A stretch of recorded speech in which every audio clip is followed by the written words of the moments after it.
student. मैं doctor J Shah, head of the department of commerce, Vivekananda college Raipur.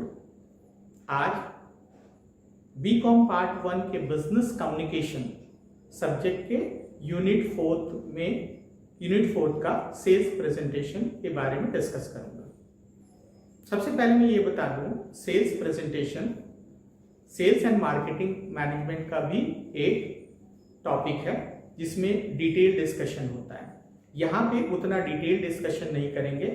Business communication से related जितना portion हमको discuss करना है उतना ही यहाँ डिस्कस करेंगे। सेल्स प्रेजेंटेशन को मैं यहाँ 4 पार्ट में लिया है। पहले मीनिंग, दूसरा टाइप्स, तीसरा स्टेज, चौथा स्ट्रक्चर या डिजाइन। पिछले वीडियो में प्रेजेंटेशन क्या होता है हमने डिस्कस कर लिया, तो प्रेजेंटेशन के बारे में रिपीट डिस्कशन नहीं करेंगे। अब आइए सेल्स प्रेजेंटेशन क्या होता है। जब बिजनेसमैन खुद या उसके रिप्रेजेंटेटिव या ग्रुप ऑफ रिप्रेजेंटेटिव प्रोडक्ट या किसी सर्विसेज के बारे में डिटेल इंफॉर्मेशन डिस्कस करता है, चाहे वो उसके सेल से रिलेटेड, उसके सेल इंक्रीज करने में हो, या किसी नए प्रोडक्ट को इंट्रोड्यूस करने में हो, या किसी प्रोडक्ट के अपडेटिंग के बारे में हो, तो ये सारे चीज सेल्स प्रेजेंटेशन में आता है। अब देखिए, सेल्स प्रेजेंटेशन के कई पार्ट होते हैं, टाइप्स होते हैं। आपका पहला प्रॉब्लम सॉल्विंग। कई बार कस्टमर को कई सारे प्रॉब्लम प्रोडक्ट में होते हैं। प्रोडक्ट के बारे में कंफ्यूजन हो सकता है, प्रोडक्ट के हैंडलिंग के बारे में कंफ्यूजन हो सकता है, प्रोडक्ट की वायबिलिटी, प्रोडक्ट का यूटिलिटी वगैरह के बारे में कंफ्यूजन हो सकता है। तो कस्टमर के प्रॉब्लम को सॉल्व करने के लिए अगर कोई प्रेजेंटेशन दिया जा रहा है जिसमें डेमो भी इंक्लूड रहता है, तो वो आपका प्रॉब्लम सॉल्विंग सेल्स प्रेजेंटेशन होगा। इसमें बेसिकली प्रॉब्लम के सॉल्व करने पर फोकस किया जाता है। दूसरा आपका कंपैरेटिव। जब 2 प्रोडक्ट या 2 सर्विस, 2 या 2 से ज्यादा प्रोडक्ट, 2 या 2 से ज्यादा सर्विसेज का कंपैरिजन किया जाता है, तो उसको कंपैरेटिव सेल्स प्रेजेंटेशन कहते हैं। ये कंपैरिजन सेम ऑर्गेनाइजेशन के 2 प्रोडक्ट का या 2 से ज्यादा प्रोडक्ट का हो सकता है, या डिफरेंट ऑर्गेनाइजेशन के डिफरेंट प्रोडक्ट हो सकता है। कंपैरेटिव एनालिसिस या कंपैरेटिव सेल्स प्रेजेंटेशन का मेन जो मकसद होता है वो होता है प्रोडक्ट के जो क्वालिटीज को हाईलाइट करना। जो प्रोडक्ट के इन हाउस प्रोडक्ट की क्वालिटी है, दूसरे प्रोडक्ट के क्वालिटीज को कंपेयर करके उसको फोकस करके हाईलाइट किया जाता है। कस्टमर को या पॉसिबल कस्टमर को उसके बारे में डिटेल इंफॉर्मेशन दी जाता है। तो कंपैरेटिव एनालिसिस जरूरी नहीं कि इन हाउस के 2 प्रोडक्ट हो, डिफरेंट कंपनी, डिफरेंट ऑर्गेनाइजेशन के डिफरेंट प्रोडक्ट हो सकते हैं, डिफरेंट सर्विसेज हो सकते हैं। नेक्स्ट आते हैं मोटिवेशनल सेल्स प्रेजेंटेशन। जब प्रेजेंटर कस्टमर को या उसके रिप्रेजेंटेटिव को मोटिवेट करता है, क्या किसके लिए? गुड्स को परचेस करने के लिए, सर्विसेज को अवेल करने के लिए, या प्रोडक्ट को में बने रहने के लिए, सर्विसेज में बने रहने के लिए, या इसी प्रोडक्ट में अपडेटिंग होने की जो डिटेल है वो बताने के लिए मोटिवेट किया जाता है, तो वो मोटिवेशनल सेल्स प्रेजेंटेशन कहते हैं। इसमें जो मेन फोकस होता है, कस्टमर या पॉसिबल कस्टमर को मोटिवेट किया जाता है। किस बात का मोटिवेशन? प्रोडक्ट को बाई करने, प्रोडक्ट या सर्विसेज को बाई करने का, प्रोडक्ट और सर्विसेज में अगर ऑलरेडी कस्टमर है तो उसमें बने रहने का, और आगे इसकी जो अपडेटिंग होगा उसके बारे में मोटिवेट करने के लिए होता है। नेक्स्ट है आपका स्टेप्स ऑफ सेल्स प्रेजेंटेशन। कई सारे स्टेप्स हैं, जैसे पहला अटेंशन है, इंटरेस्ट है, डिजायर है, डाउट क्लियरेंस है, rational and emotional appeal, conclusion.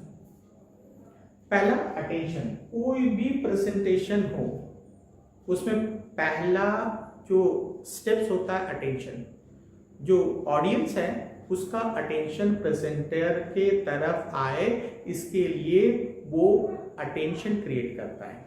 ये अटेंशन किसी किस्से कहानी, किसी डायलॉग, किसी पोयम, किसी चीज से अटेंशन क्रिएट किया जाता है ताकि जो जितने व्यूअर हैं या कस्टमर है वो उसकी ओर आकर्षित हो प्रेजेंटेशन को देखने के लिए। दूसरा है इंटरेस्ट। खाली अटेंशन क्रिएट करना ही काफी नहीं होता है, कस्टमर का इंटरेस्ट प्रेजेंटर के तरफ या प्रेजेंटेशन के तरफ बनाए रखने के लिए भी प्रेजेंटर को अपना कार्य करना पड़ता है। तो इंटरेस्ट बनाए रखने के लिए आपको प्रेजेंटर को इस बात का ध्यान रखना चाहिए। नेक्स्ट है डिजायर। सेल प्रेजेंटेशन किसी प्रोडक्ट को बाई करने के लिए, किसी सर्विसेज को अवेल करने के लिए भी रहता है, इसलिए कस्टमर या पॉसिबल कस्टमर के प्रोडक्ट का डिजायर क्रिएट करने के लिए, उसकी आवश्यकता क्रिएट करने के लिए भी आपका स्टेप्स आता है। नेक्स्ट है डाउट क्लियरेंस। बहुत सारे कस्टमर या व्यूअर के डाउट हो सकते हैं प्रोडक्ट एंड सर्विसेज के बारे में। तो अगर कोई डाउट हो प्रोडक्ट के बारे में, सर्विसेज के बारे में, उसकी प्राइसिंग के बारे में, क्वालिटी के बारे में, शेप के बारे में, कलर के बारे में, तो उसके सारे के सारे डाउट क्लियर हो जाए, इस बात का ध्यान रखना चाहिए। Next, rational and emotional appeal. Rational appeal, विवेकशील अपील और इमोशनल अपील नेक्स्ट स्टेप में किया जाता है।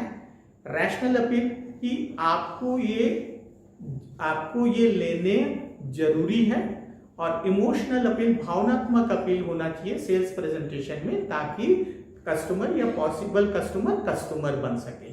तो इसमें इस स्टेप में अपील किया जाता है कस्टमर को कि प्रोडक्ट को बाय करने के लिए या प्रोडक्ट में बने रहने के लिए। Next, conclusion. कंक्लूजन किसी भी प्रेजेंटेशन का फाइनल स्टेप होता है, जिसमें जिस ऑब्जेक्ट के लिए प्रेजेंटेशन किया जा रहा है उस ऑब्जेक्ट में आना चाहिए। जैसे मान लीजिए किसी नए प्रोडक्ट का इंट्रोडक्शन किया जा रहा है, नए प्रोडक्ट का इंट्रोडक्शन किया जा रहा है, तो सारे प्रोडक्ट की डिटेलिंग करते हुए, उसके प्रोडक्ट की खूबी बताते हुए, प्रोडक्ट के ऊपर एक आकर्षण पैदा कर देना या प्रोडक्ट को बाई करने के लिए एक दिमाग में क्रिएट कर देना कि ये प्रोडक्ट को लेना जरूरी है, ये कंक्लूसिव पार्ट होता है। नेक्स्ट आते हैं स्ट्रक्चर या design of sale presentation. Structure basically introduction, main part, concluding part और कंक्लूजन। इंट्रोडक्शन, सबसे पहले जिस बात के लिए सेल्स प्रेजेंटेशन किया जा रहा है उस बात का इंट्रोडक्शन, प्रेजेंटर, ऑर्गेनाइजेशन, प्रोडक्ट के बारे में इंट्रोडक्शन दिया जाता है।